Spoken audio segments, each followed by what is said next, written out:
Mahal. Huwag mo itatapon yan. Paborito ko yan. Itsura niyan. Love.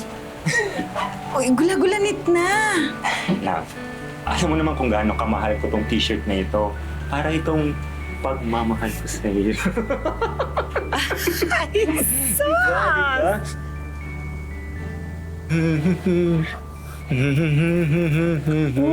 Dinadaan mo na naman ako sa lambing.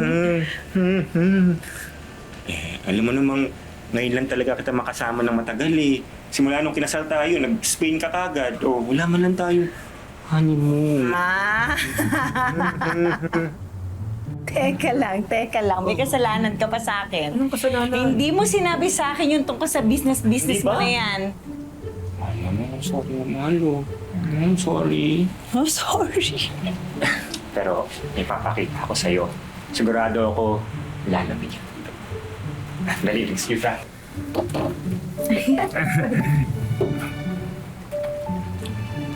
Ito. Ayun, mahigit kalahating milyon na yung ipon natin. Doon pa lang yan sa investment company. Pwede tayong magtayo ng sarili nating negosyo. Bukas tayo ng restaurant, di ba? Pero, teka lang, sino ba ang ka-business partner mo dito? Baka mamaya hindi mapagkakatiwalaan yan. Mahal, nakilala ko siya online. Mabait siya.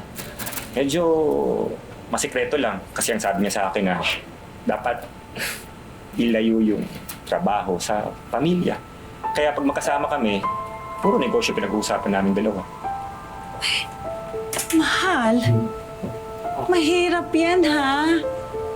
Di ba dapat kinikilala mo mabuti ang business partner mo? Baka mamaya takbuhan ka niyan. Siguro, mahal. Trust me dito, mahal. Alam ko yung pinapasok.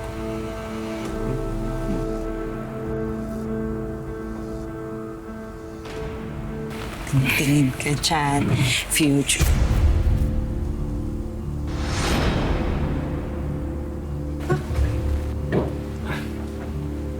Bakit may baril dito? Wala yan, nabenta lang sa akin, mahal. Alam mo naman ngayon, may bago tayong kotse, di ba? Kailangan natin ng extra protection paglabas. Baka, alam mo na, maraming loko, baka pagtripan tayo. Arman? Arman, tingnan mo to. Tingnan mo. Hindi ba yan yung panyang pinasukan mo?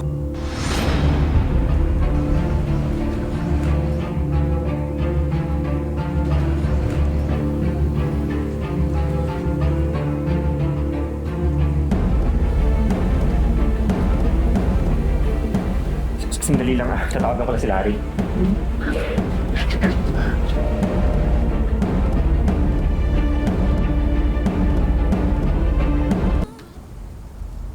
Sana yung asin tato. Yun! Niloloko. Anong nagagawin ko dito?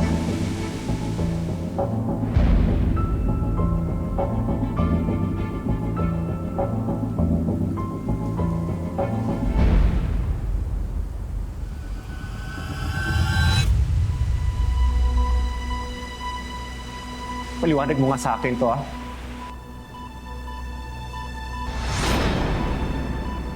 Paliwanag mo yan. Pero sandali lang. Minahon ka muna. Kaya nga ako nakipagkita sa'yo para maayos natin to eh. Pare ganito, kailangan ko ng tulong mo. Tulong? Ha? Ninakaw mo yung lahat ng pera namin?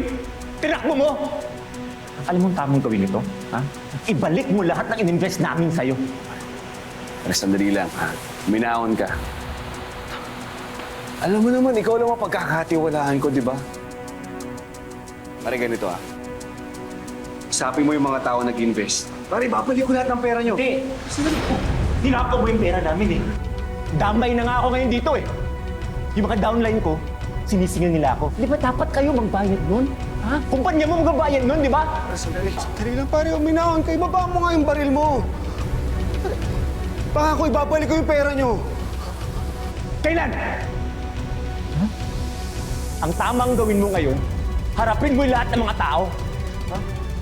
Kapag di mo kaya yon, sasamahan kita sa mga polis para matapos na yung kalokohan mo! Sumama ka sa akin, ha?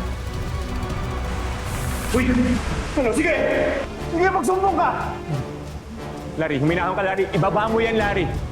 Pare, simpleng tulong lang hinihingi ko sa'yo eh. Hindi yung pamabigay, papakulong mo pa ako! Larry, ito yung tamang gawin, Larry. Pumunta tayo sa mga pulis. Huwag! Huwag mo kong turuan kung anong tama at mali! Sige. Sige, sumbong mo ako! Larry, ibaba mo. Magsumbong ka! Larry, ibaba mo yan. Utang na loob, Larry. Ibaba mo yan.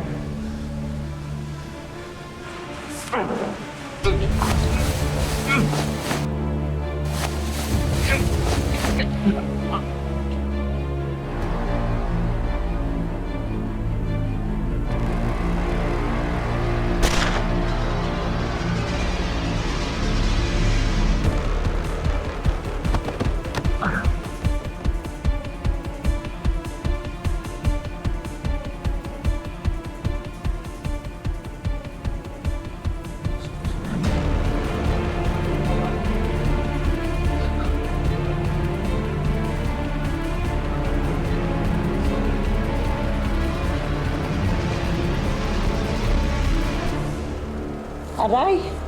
Oh, naku. Pareho kayo na asawa mo. Palagi kayo nasusugatan. Okay ka nang ba? Okay lang ho ako. Nasaan na kaya si Arman?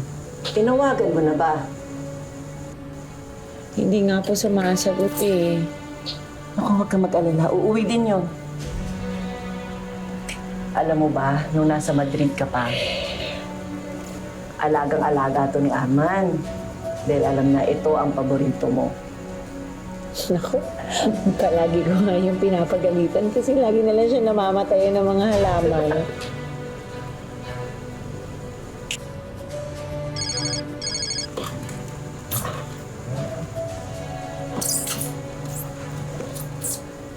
Hello?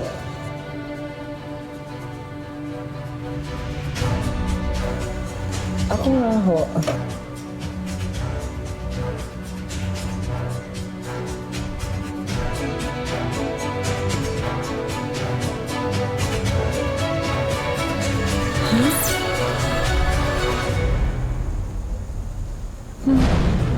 Bakit?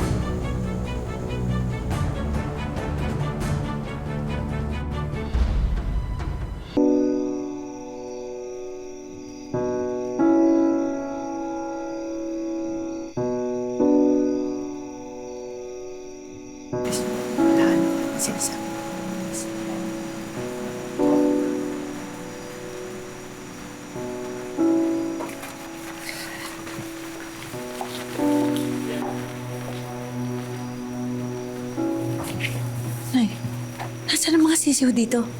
Inalis ko na. Nay, kailangan ni Arman ng katarungan. Anak, kuminahon ka. Hindi mo ba narinig ang sinabi ng mga polis? Nagpakamatay si Arman dahil sa paglubog ng negosyong pinasok niya.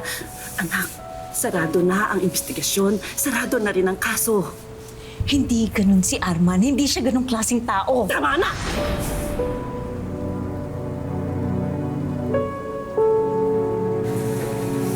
Mauna na po ako. Condolence po ulit. Sige. Intindihin mo na lamang ang sitwasyon. Diyan sa kapipilit mo na may pumatay kay Arman. Hindi lamang ang kaluluwa ni Arman ang hindi matatahimik, pati ikaw, pati ako, tayo.